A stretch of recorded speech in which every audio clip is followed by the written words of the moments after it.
कल हम लोग पढ़े थे कि जब आवेश किसी चुंबकीय क्षेत्र में प्रवेश करता है तो उस पर बल लगेगा। कितना बल लगेगा? Q V B.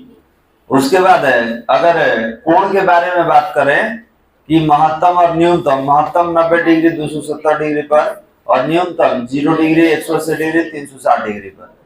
अब आप अलग अलग कोण पे भी बता सकते हैं कि महत्तम होगा या न्यूनतम, क्योंकि 0 से 90 के बीच वेग बढ़ता है, 90 से 180 के बीच घटता है।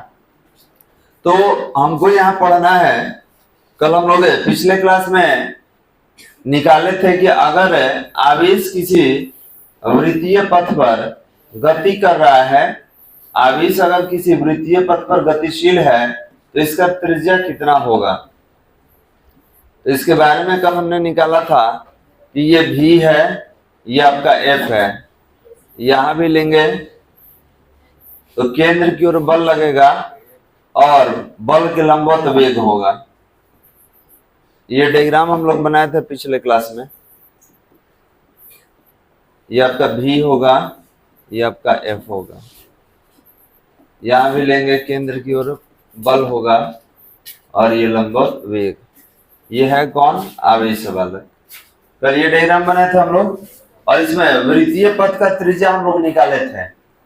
आज हम लोग आवर्तकाल निकालेंगे, ये कितना समय लेगा। चलिए, तो जहां तक हुआ था वहां से आगे कंटिन्यू करते हुए बढ़ेंगे।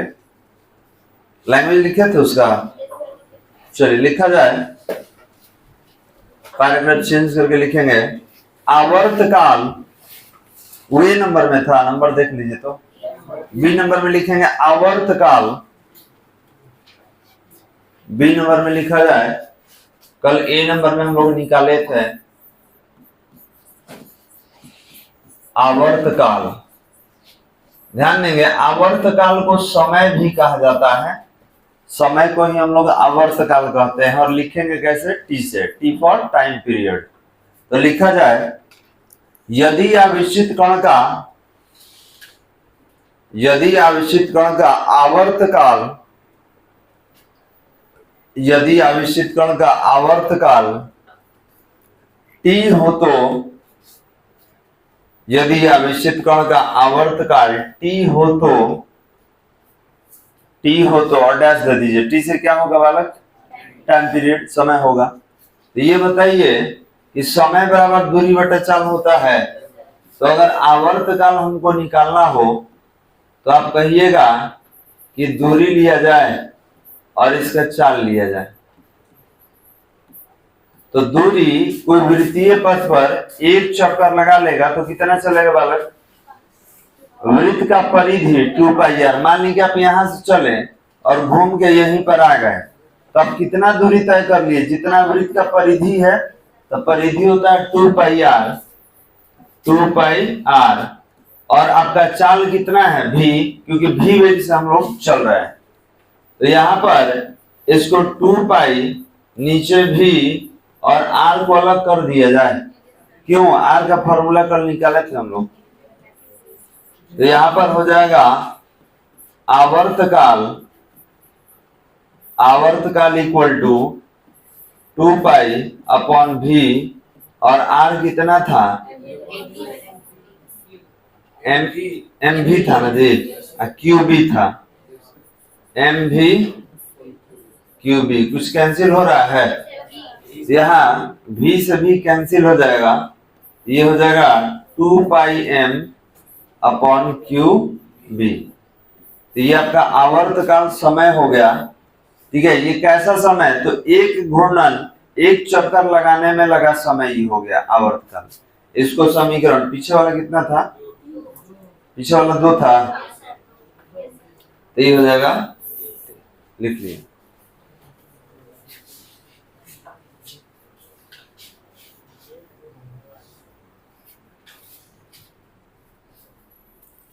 चल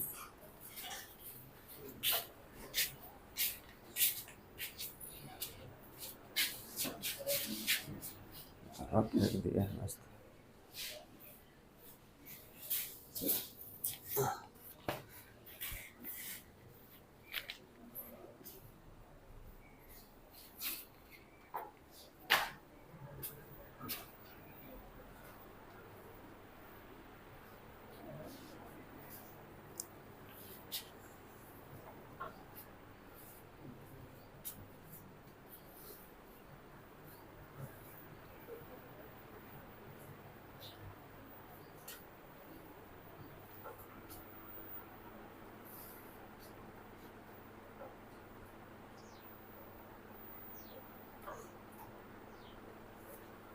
हो गया।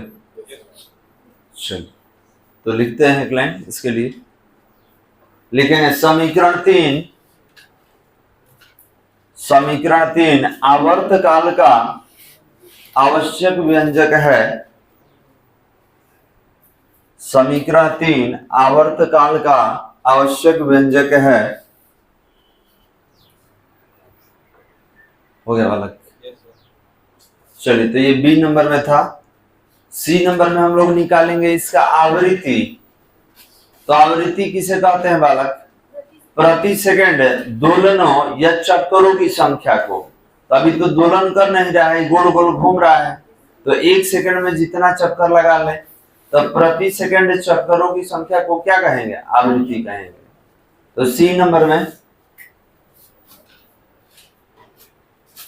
नंबर में लिखना होगा आवृत्ति फ्रीक्वेंसी। इसको न्यू से, याद है एक नया सिंबल यूज किए थे हम लोग, न्यू से रिप्रेजेंट करेंगे।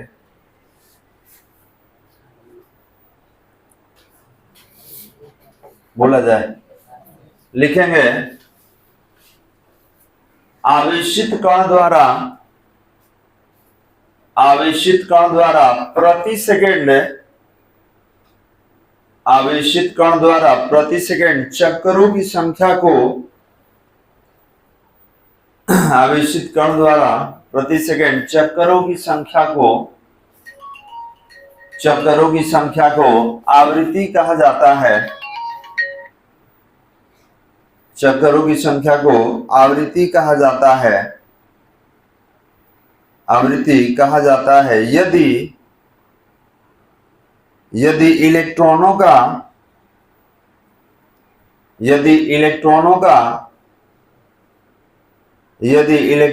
का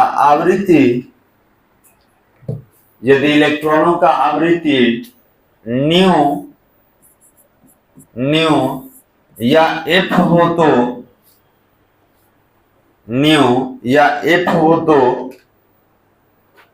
अब देखिए बहुत अब 10th वगैरह में आप एफ या एन से भी लिखते होंगे, ठीक है, तो हम दोनों ले लिए, डैश दे दीजिए। अब देखिए ये आवृत्ति कितना होगा, ये थोड़ा सा निकाला जाए। तो आवृत्ति जो होता है बालक 1/में आवर्तकाल होता है। 1/में आवर्तकाल मतलब समय। अभी तो समय निकाले हम लोग पीछे, तो 1/में कितना था जी?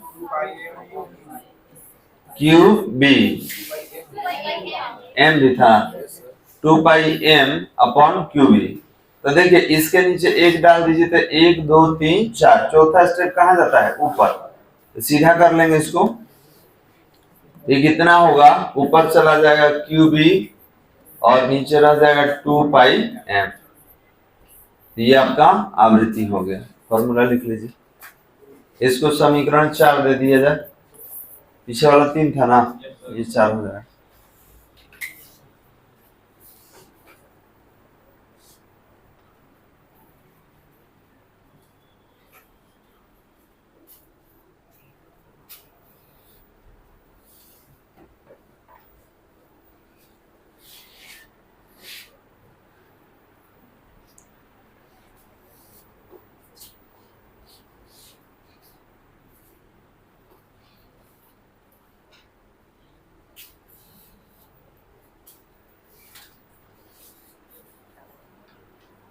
तो आवर्तकाल का जो व्युत्क्रम होता है उसको आवृत्ति कहा जाता है। हो गया बालक? चलिए लिखेंगे समीकरण 4 एक समान चुंबकीय क्षेत्र में, समीकरण 4 एक समान चुंबकीय क्षेत्र में आवेशित कण के आवृत्ति का, एक समान चुंबकीय क्षेत्र में आवेशित कण के आवृत्ति का आवश्यक व्यंजक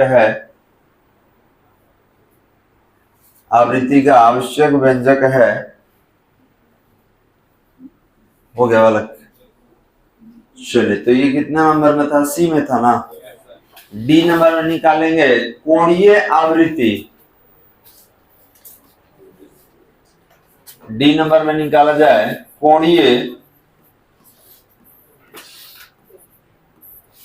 कोणीय आवृत्ति। इसको हम लोग ओमेगा से डिनोट करेंगे और पहले लिख लीजिए उसके बाद ही बताएंगे। ये होता है 2 पाई इंटू आवृत्ति। ठीक है, कोणीय आवृत्ति क्या होगा? 2 पाई इंटू आवृत्ति। हम लोग आवृत्ति को कोण के पद में नापते हैं तो लिखेंगे यदि आवेशित कण का कोणीय आवृत्ति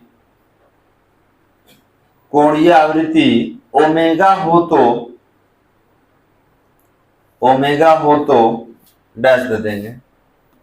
अब देखिए ये होगा कितना, तो ये फॉर्मूला होता है 2 पाई इंटू आवृत्ति,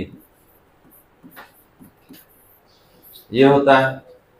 तो बताइए यहाँ पे 2 पाई और ये कितना भी आवृत्ति निकाले थे हम लोग, कितना था? क्यूबी अपॉन 2 पाई एम। तो 2 पाई से 2 पाई कैंसिल हो जाएगा, तो कितना होगा? Q B upon M. लिख लिया जाए, 4 था पीछे 5 हो जाएगा।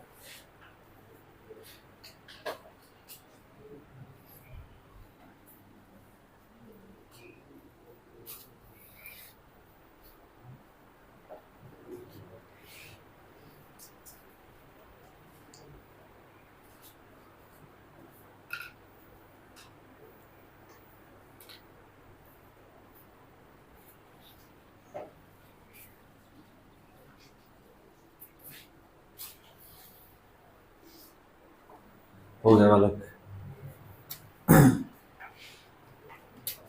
समीकरण 5 कोणीय आवृत्ति का आवश्यक व्यंजक है। समीकरण 5 कोणीय आवृत्ति का आवश्यक व्यंजक है। कोणीय आवृत्ति का आवश्यक व्यंजक है। अब देखिए इसमें हम लोग ABCD करके बहुत सारा पॉइंट निकाल लिए, इसमें सब आपसे नहीं पूछा जाएगा।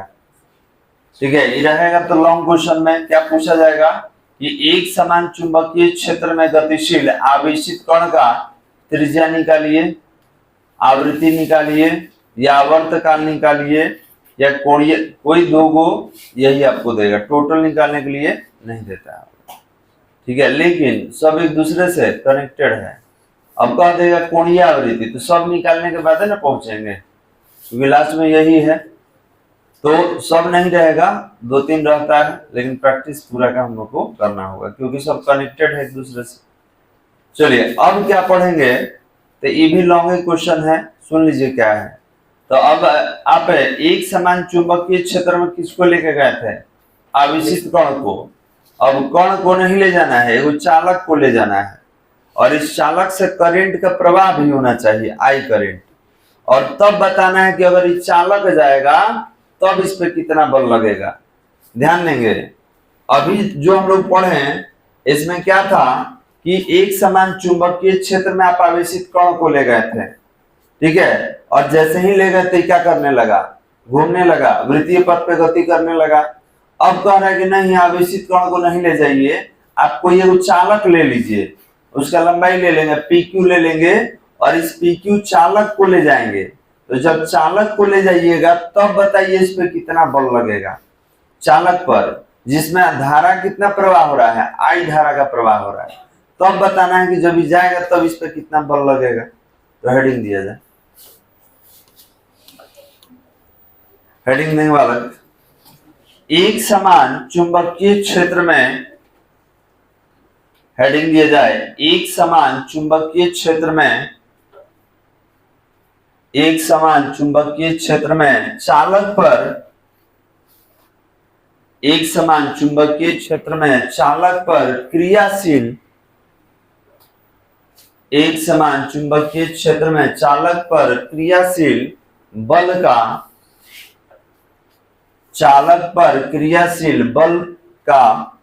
व्यंजक हो गया।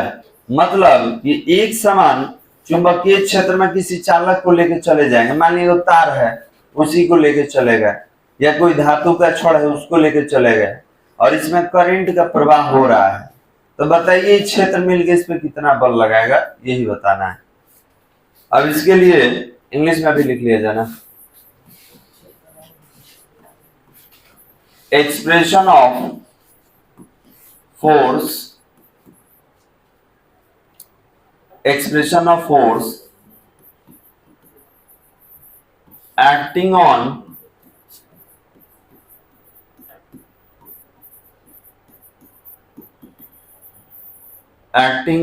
current carrying conductor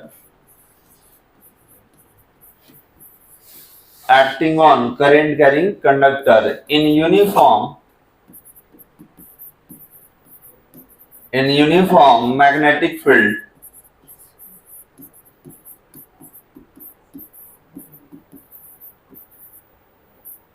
uniform magnetic field का मतलब क्या होगा, एक समान चुंबकीय क्षेत्र होगा। क्लियर है बालक? तो हम पहले को डायग्राम बना दे रहे हैं और डायग्राम बना के समझा दे रहे हैं, उसके बाद इसका लैंग्वेज हम लोग लिखेंगे बालक। हो गया? चलिए तो देखा जाए, अभी जो निकाले थे ऐसे ही भी है, कुछ अलग नहीं है। हो गया जी, हटा इसको।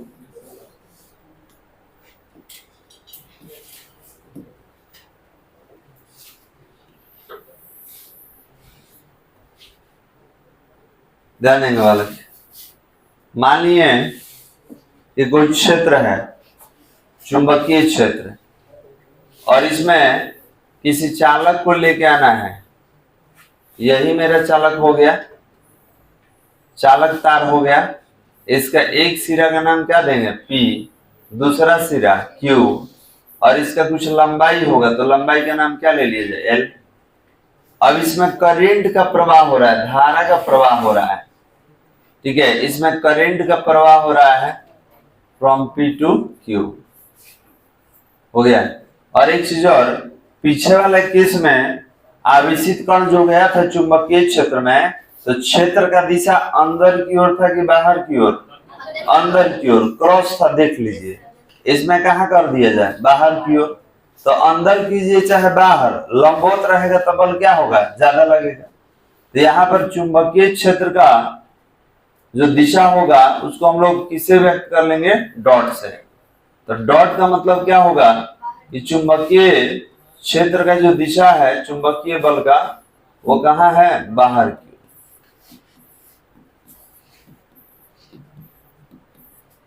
यहां लिख भी देंगे कि जो B होगा इसका डायरेक्शन डॉट होगा। डॉट मतलब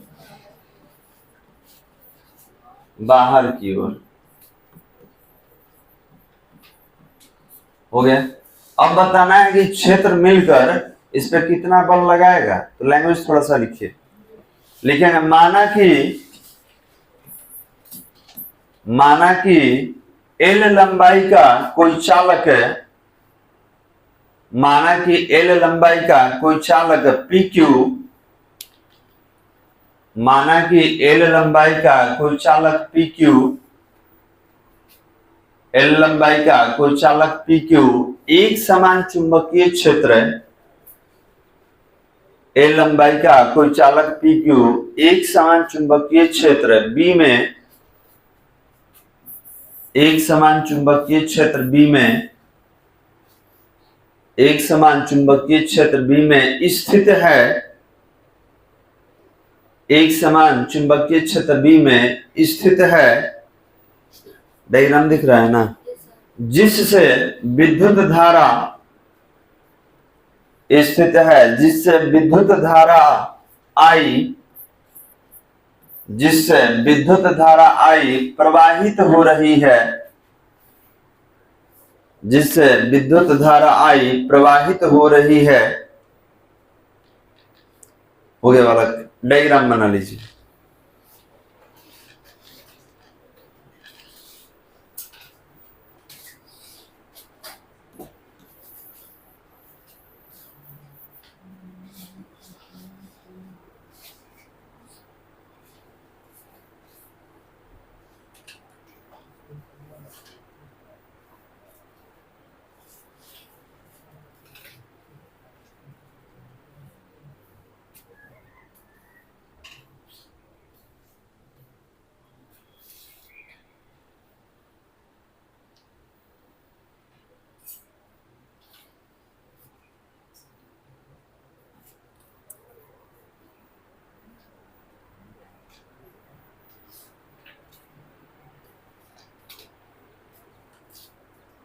बन गया वाला।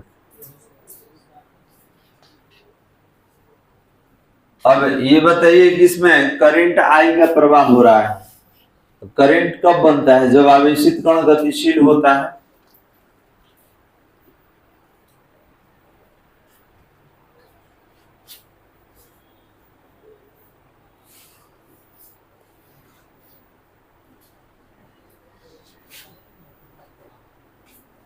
बन गया। लिखेंगे डायग्राम के नीचे, चालक के प्रत्येक आवेशवाहक, चालक के प्रत्येक आवेशवाहक एल लंबाई को, प्रत्येक आवेशवाहक एल लंबाई को v वेग से, एल लंबाई को v वेग से तय करते हैं, एल लंबाई को v वेग से तय करते हैं। अब थोड़ा सा ये बताइए, करंट कब बनता है? जब इलेक्ट्रॉन का प्रवाह होगा। इलेक्ट्रॉन का प्रवाह करंट के उल्टा डायरेक्शन में होता है, मालूम है ना बालक? इसका मतलब इलेक्ट्रॉन यहां से यहां गया होगा, तब तो करंट इधर से बन रहा है। तो ये बताइए कि इलेक्ट्रॉन जब इधर से इधर जाएगा तो कितना दूरी चलेगा? जितना ही लंबा रहेगा। तो हमारा चालक का लंबाई कितना है? एल है। अब जाएगा तो उसका कुछ ना कुछ वेग होगा ही होगा। तो ये बताइए, आवेशित कण पर अधिक से अधिक लगने वाला बल कल कितना पढ़े थे? Q V B, और 90 ले लीजिए, ठीक है? तो क्या हो जाएगा? 1 हो जाएगा, नहीं तो पूरा आपको वैल्यू रखना पड़ेगा। पैराग्राफ चेंज करके लिखा जाए, लिखेंगे अतः चालक के प्रत्येक आवेशवाहक पर, अतः चालक के प्रत्येक आवेशवाहक पर, अतः चालक के प्रत्येक आवेशवाहक पर क्रियाशील, प्रत्येक आवेशवाहक पर क्रियाशील चुंबकीय बल, प्रत्येक आवेशवाहक पर क्रियाशील चुंबकीय बल, ठीक है? मतलब प्रत्येक मतलब सब आवेशित कण पर। हम लोग तो एक के बारे में बात कर रहे हैं, लेकिन ये कह रहे हैं सब पर कितना बल लगेगा। तो ध्यान देंगे, हम लोग पढ़े हैं पिछले क्लास में कि FV बराबर QVB। साइन थीटा लीजिएगा तो 90 डिग्री रख के करना होगा। क्यों? क्योंकि 90 डिग्री पर क्या होता है? महत्तम। तो बताइए, आवेशित कण पर अधिक से अधिक कितना बल लगेगा? QVB लिख लेंगे इसको। अब ये कैसा बल है? तो महत्तम बल है जो आवेशित कण पर लग रहा है, ठीक है? अगर थीटा लिखना होगा तब क्या करेंगे? कोण का वैल्यू कितना ले लेंगे? 90 डिग्री बोला जाए। इसके नीचे लिखेंगे अतः चालक के संपूर्ण लंबाई पर,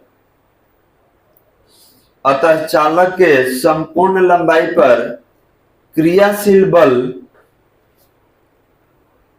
अतः चालक के संपूर्ण लंबाई पर क्रियाशील बल चुंबकीय क्षेत्र की, क्रियाशील बल चुंबकीय क्षेत्र की चुंबकीय क्षेत्र की तीव्रता पर, चुंबकीय क्षेत्र की तीव्रता पर निर्भर करता है, चुंबकीय क्षेत्र की तीव्रता पर निर्भर करता है, चुंबकीय क्षेत्र की तीव्रता पर निर्भर करता है। अब ध्यान देंगे बालक, यहां पर ये बताइए वेग जो होगा इस साधारण वेग होगा कि अनुगमन वेग होगा? तो याद रखेंगे, हम लोग पिछले ही क्लास में पढ़े थे कि जब आवेशित कण को किसी क्षेत्र में ला दीजिएगा तो याद रखिएगा उस क्षेत्र के प्रभाव के अंतर्गत गति करता है। क्लियर है? बाहर रहेगा रूम टेम्परेचर पर तो रैंडम मोशन करता है या यादृच्छिक गति करता है। आपको मालूम होगा रूम टेम्परेचर 27 डिग्री सेल्सियस या 300 केल्विन होता है। अब इस पर अगर ये बाहर रहेगा तो इसका वेग होगा 10 के पावर 6 मीटर प्रति सेकेंड। लेकिन जैसे ही फील्ड में लेके आ जाइएगा तभी हो जाएगा अनुगमन वेग। क्यों? क्योंकि क्षेत्र के अधीन होता है। तो जो आप भी लिखे हैं इसको VD भी लिख सकते हैं, ये गलत नहीं होगा। क्लियर है? चलिए, तो यहां पर अगर आपसे पूछा जाए कि ये जो बल है ये बल किस पर निर्भर करेगा, तो कहिएगा क्षेत्र की तीव्रता पर निर्भर करेगा। इसके बाद आवेशित कण के परिमाण पर निर्भर करेगा, इसके बाद उसके वेग पर। लेकिन जब करंट का बात आ रहा है, क्योंकि इसमें करंट का प्रवाह हो रहा है, तो इसको थोड़ा सा चेंज करना पड़ेगा और करंट के रूप में लाना पड़ेगा। हमको ये बताइए इसको करंट में कन्वर्ट करने के लिए क्या करें? तो आप बोलेंगे कि सर करंट क्या होता है? तो प्रति इकाई समय में आवेश का प्रवाह करंट होता है। किसी अनुप्रस्थ काट के क्षेत्रफल से इकाई समय में जितना आवेश प्रवाहित होता है वही विद्युत धारा होता है। तो आपको कुछ नहीं करना है, इस समीकरण में समय से भाग कर देना है, समय से गुणा कर देना है। तो देखिए, तो लिख मत लीजिएगा, समझाने के लिए बता रहे हैं। क्या इसको FV equal to Q upon T into V into T into B लिख सकते हैं? अब कहिएगा सर क्या क्या कर दिए? तो कुछ नहीं, समय से गुणा और भाग किए।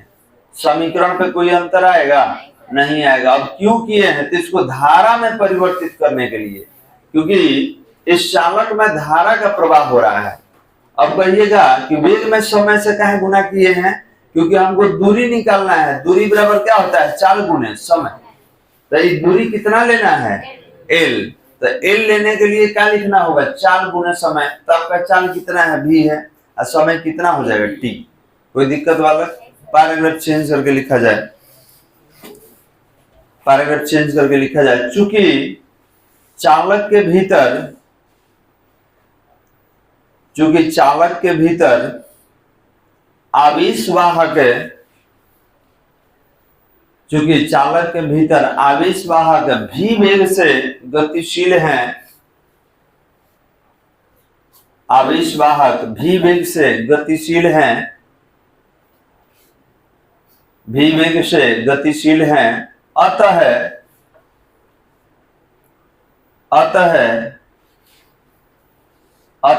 आवेशित कणों पर,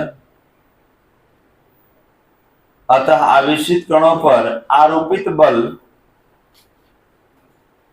आवेशित कणों पर आरोपित बल, आरोपित बल धारा के रूप में, धारा के रूप में परिवर्तित करने पर,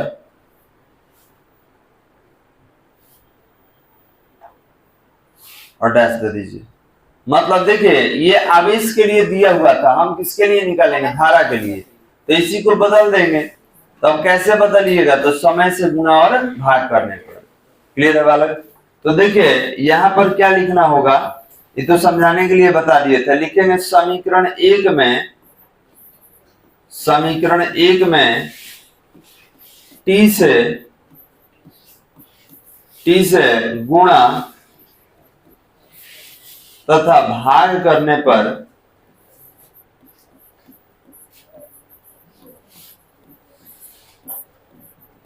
हो गया बालक।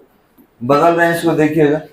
तो यहाँ पर एफ बी इक्वल टू कितना हो जाएगा, तो ये हो जाएगा क्यू अपॉन टी भी इंटू टी इंटू बी। अब यहाँ पर जिसको बदलना है उसके बारे में लिखना होगा कि जब ये जो है करंट पढ़े हैं, क्या होता है करंट, तो आवेश बटा समय होता है। और याद रखेंगे दूरी बराबर, यहाँ लिख भी दे रहे हैं कि दूरी बराबर क्या होता है, चाल गुना समय। तो दूरी आपका टोटल कितना है चालक का, एल, तो एल बराबर क्या होगा, भी इंटू टी। अब हटाना है भी और टी को किससे, एल से, और क्यू बटा टी को किससे हटाएंगे, आई से। तो यहां लिखेंगे कि F B equal to I L, और बी था ना जी, ये बी हो जाएगा। कोई दिक्कत बालक, समझ में आ रहा है? चलिए लिखिए तो इसको यहां से,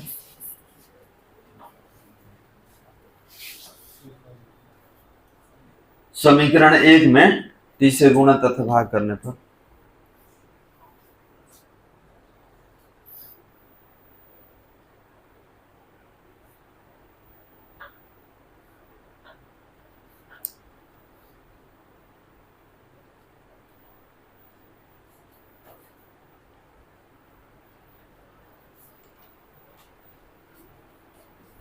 तो वही हमारा आवेशित कण पर लगने वाला बल ही हम लोग लेकर चले हैं, लेकिन उस आवेशित कण वाले को धारा के रूप में हम लोग परिवर्तित कर लिए हैं। कैसे, तो समय से गुना और भाग करके। आगे बढ़ाते हैं।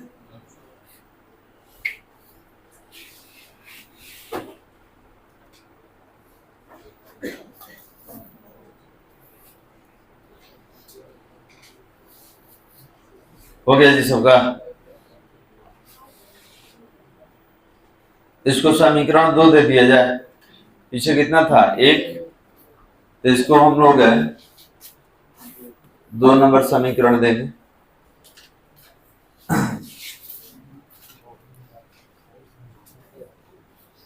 चलिए इसके नीचे लिखिए, यदि धारावाही चालक की लंबाई, यदि धारावाही चालक की लंबाई, यदि धारावाही चालक की लंबाई चुंबकीय क्षेत्र की,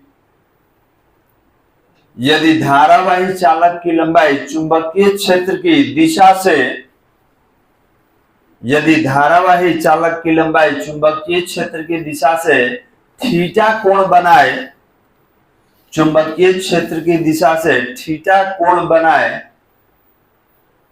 चुंबकीय क्षेत्र की दिशा से थीटा कोण बनाए, तो इस स्थिति में, तो इस स्थिति में, तो इस स्थिति में चुंबकीय बल,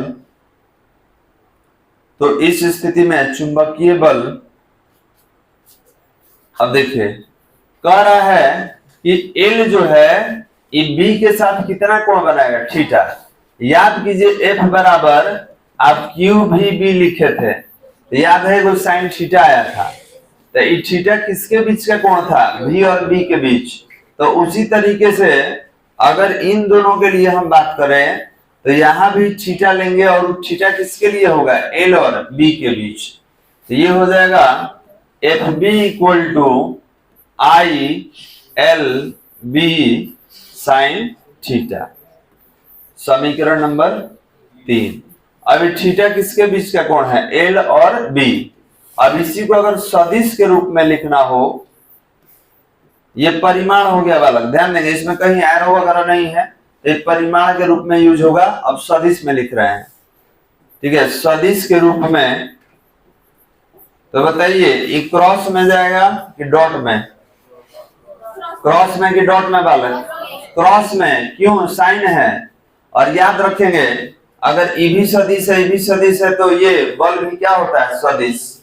ये हो जाएगा F B equal to current, अदिश राशि है, बाहर हो जाएगा, और ये क्या होगा, L cross B, L cross B. इसको समीकरण कितना दिया जाए, 3। एक चीज और,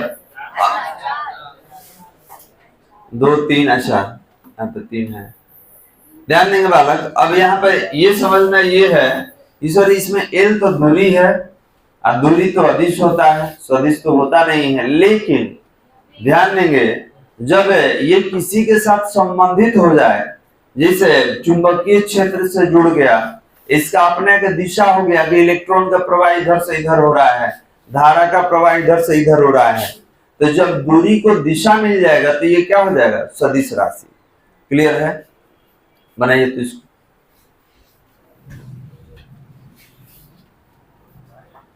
इसी तरीके से क्षेत्रफल भी अदिश है, लेकिन किसी सतह के साथ जुड़ जाता है, किसी भौतिक राशि के साथ जुड़ जाएगा तो वो सदिश हो जाता है।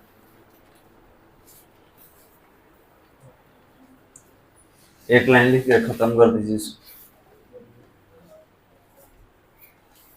हो गया, लिख लिया इसको। लिखेंगे समीकरण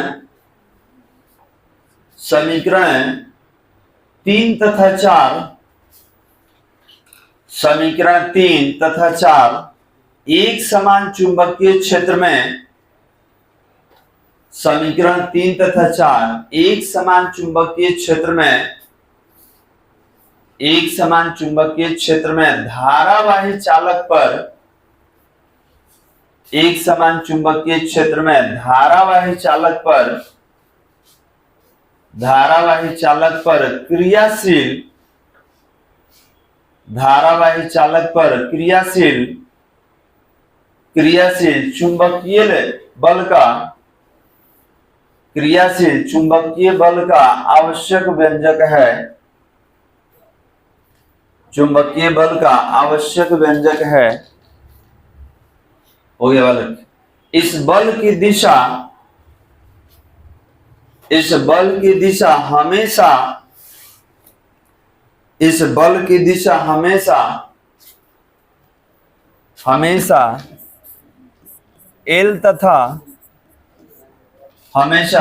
तथा बी के लंबवत होगा, हमेशा एल तथा बी के लंबवत होगा। उसमें भी तो यही था, भी और बी के लंबवत था, और यहां किसके लंबवत होगा, एल और बी। बस यही रोक देते हैं, बंद कर दो वाला।